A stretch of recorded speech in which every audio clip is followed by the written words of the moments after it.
அதாவது பொதுவாக பார்த்தீங்கன்னா நாகப்பழத்தை பொறுத்த வரைக்கும் சாப்பிட்டா கோல்டு ஆகும்னு சொல்லுவாங்க. அது உண்மை தான். ஆனால் ஏன் சாப்பாடுன்னு தெரிஞ்சுக்கங்க. கோல்டே ஆனாலும் டயபெட்டிஸ்லாம் பக்கம் கூட எட்டி பார்க்காது.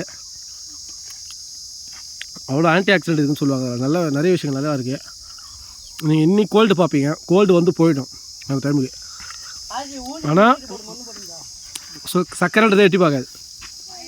இது கொய்யாப்பழம்லாம் நல்லா சாப்பிட்டா சக்கரைன்றது ஒரு பயமே இருக்காது.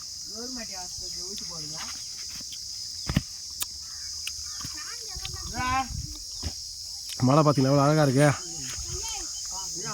இந்த மழைலாம் யாரும் போக மாட்டாங்க. மான் மட்டும் மேய் அப்பப்போ, காட்டு ஆடு. எங்கள் ஊர் சுற்றி பார்த்தீங்கன்னா மழை தான். நீங்கள் இந்த பக்கம் காட்டு பாருங்க, தெரியுதா? அந்த பக்கம்லாம் கூட மலைங்க தான். அதனால தான் இந்த ஊர் பேர் மத்தேரி. மலைகளுக்கு நடுவில் தான் இந்த ஊரே இருக்குது. பட் எக்ஸாக்டாக நம்ம மத்தேரியில் இல்லை, மத்தி ஏரி. ஏரிகளுக்கு மத்தியில் உள்ள மத்தேரி.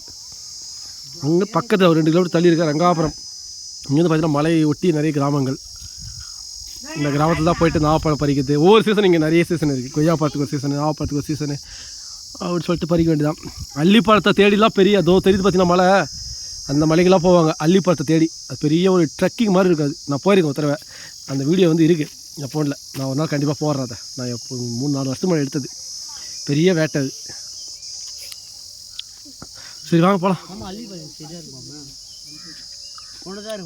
அவ்வளோதான் இருக்கும். ஆனால் ரொம்ப தூரம் போகணும். அந்த திருப்பதி அந்த காட்டுக்கு போய் வந்துட்டேன். நானும் காற்ற வராயணும். போகலாமா? டிக்கா அள்ளி சாப்பிட்டுங்கிறியா? சரி, இந்த பயணம் இனிதாக நிறைவேற்றுது. போகலாமா?